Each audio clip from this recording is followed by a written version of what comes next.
We use AutoCAD and other software programs to help us create construction documents more efficiently and more accurately than doing everything by hand. That means that whatever we draw or design on the computer must have a way to be shown on paper.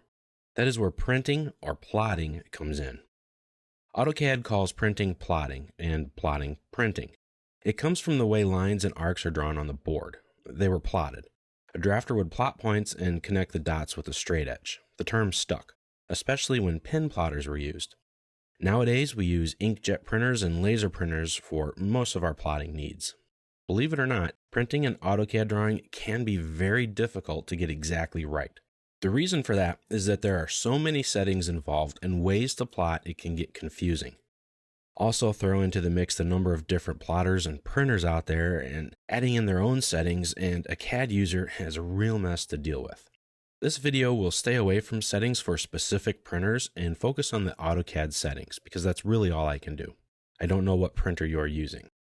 Now, there are 4 main settings to keep in mind when plotting a drawing: the printing device, the paper size, the area to be printed, and the scale to be printed at.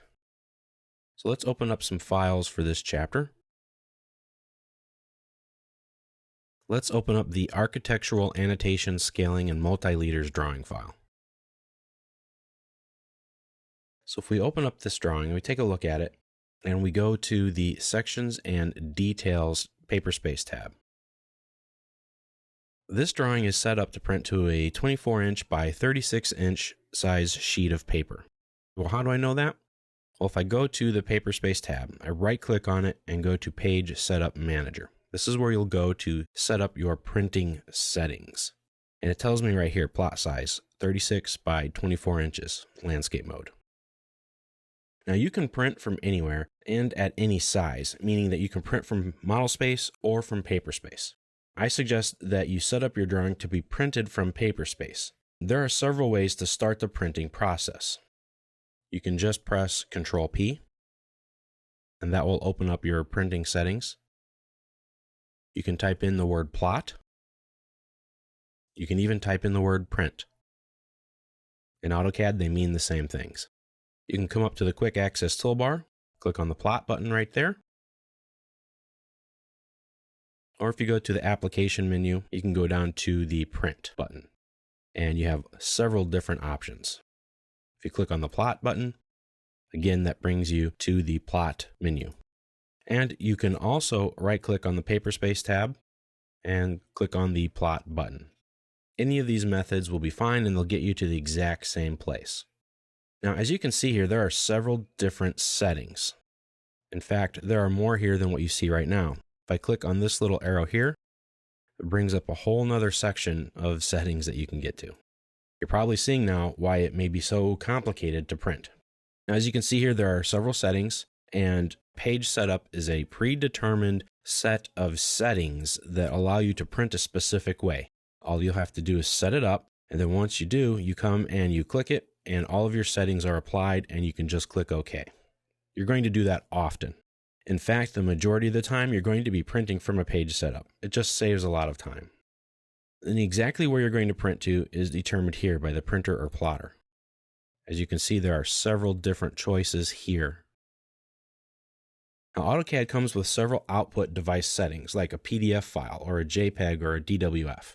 We will look at exporting the image files in a different section, so we'll get to that later. But essentially, to print, you're going to come here, find the printer that you have available, and I happen to have an HP OfficeJet Pro printer here, and it will only print to 8.5 by 11 size sheets. It's a small personal printer, desktop printer. So you pick the printer that you want. You also have to pick the paper size that you're going to print to. So you select down here where it says paper size. Pick that, and I have all sorts of different options for my little printer.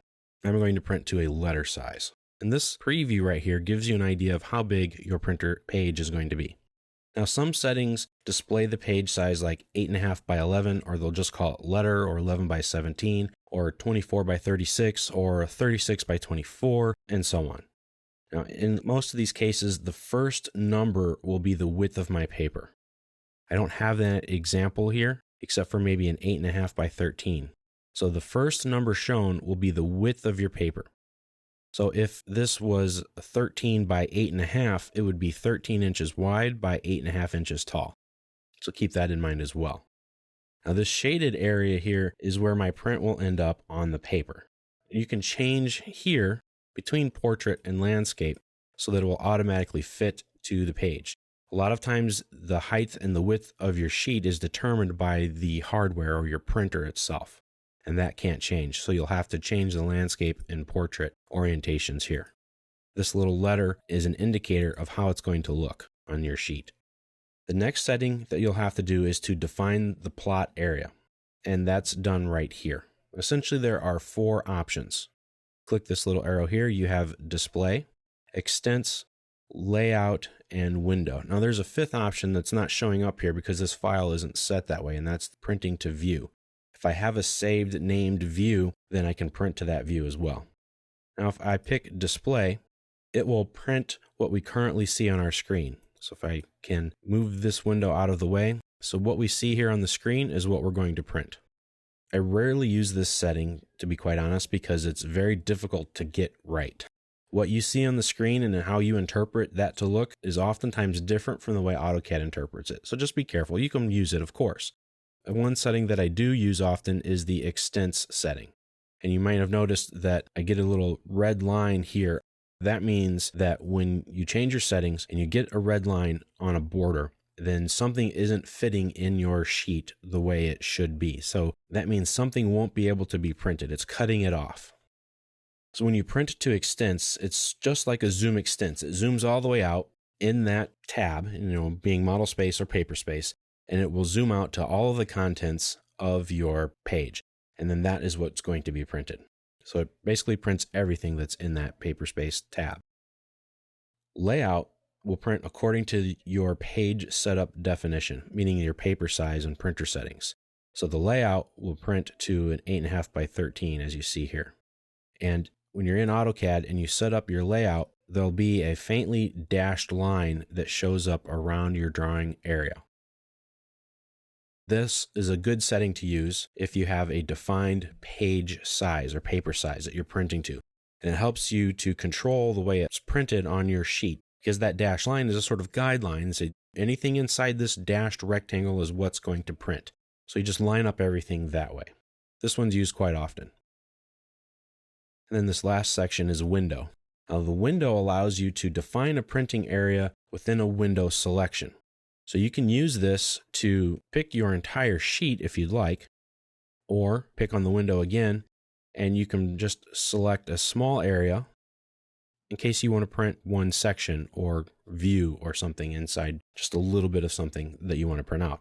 I'll use window a lot when I'm in model space.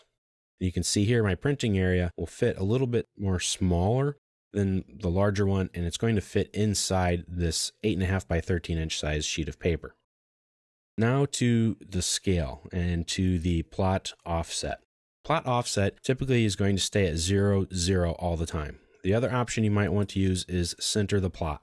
That means it's going to take whatever it is you chose to print, whether it be a window, layout, extents, display, and it's going to center it on your sheet of paper.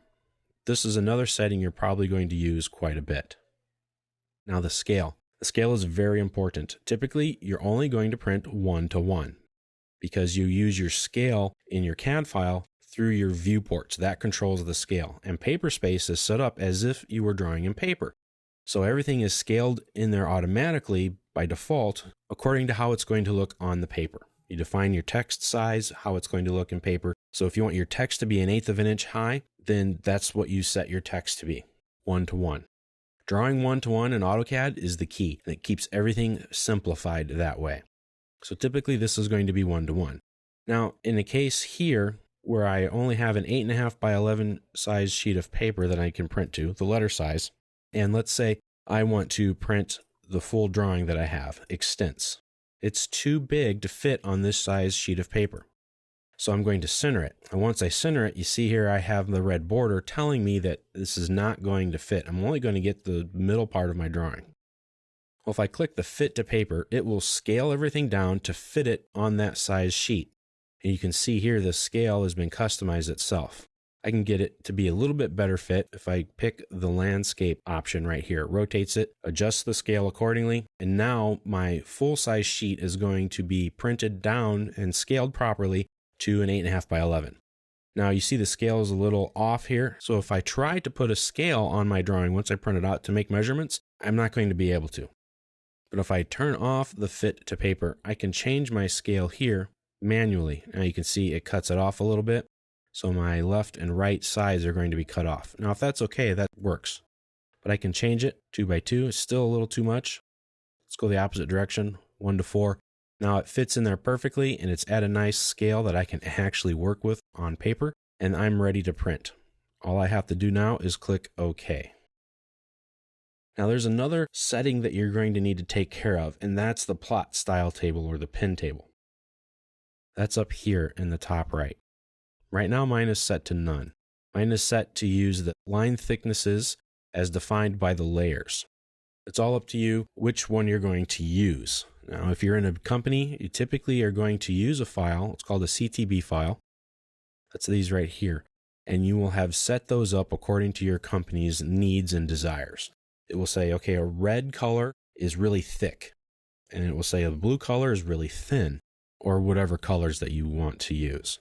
That will control that. The nice thing about that is that it will force the entire company to use the same colors for printing. So that if I draw with a red line and my colleagues draw with a red line, that red line will always come out to be the same. And so we can work together and we understand each other. We know what each other is doing and how it's going to look visually when we print it out. Otherwise, if you set this to none, you'll just control the thicknesses by the layers. The nice thing about doing that is I know my drawing is going to look this way, and I don't have to depend on an external file or an extra file to control my print settings. Now, the downside is that in this drawing, I could be drawing red as thick, and in the next drawing, I could be drawing red as a thin line. It's inconsistent that way. One is not superior to the other. One is not better than the other. One is not preferred to the other. It just depends on your settings. If you're working by yourself, it really doesn't matter what you do. Do whichever way you're more comfortable with. But when you're working with others, it makes a lot of sense to use the CTB files. A lot of these other plot options that we have here is plot and background. The nice thing about this, if it's turned on, is that AutoCAD will process the printing part and then send it, and will do all that in the background, allowing you to continue working in your AutoCAD file while it's doing that. The drawback to it is that it takes a lot longer to actually print your drawing. I usually keep that off because I need these things printed out quickly, and it just slows it down so much that it really doesn't help. But a lot of times it will. If you have to keep working and the printing speed is not detrimental to you, then you can turn that on. The plot object line weights, this will plot the line weights according to the objects themselves or to the layers. Plotting transparency, you can apply transparency to objects through Layer Manager or through your objects, and if you turn this on, it will plot that. I've found a lot of times that the transparency settings don't work so well with very specific printers. Sometimes they just have a hard time with it, and it's hit or miss. But it's something that I suggest you look in using because it can help you by giving you another layer of control visually for your drawings. This one will plot with the plot styles that are these settings here. This will plot paper space last. That means that it puts the model geometry first. So it prints that out, processes that first, then it puts the paper space on top of it. That's typically what you want to do. It's a behind the scenes setting that's really a legacy setting from old pen plotters, but that's still there. You can really turn this off or on, and it won't make that much of a difference when you print, but I suggest you leave it on.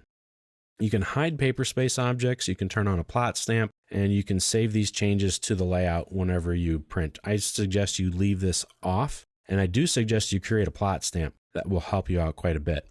And then when you're finished, just click OK, and everything will print out.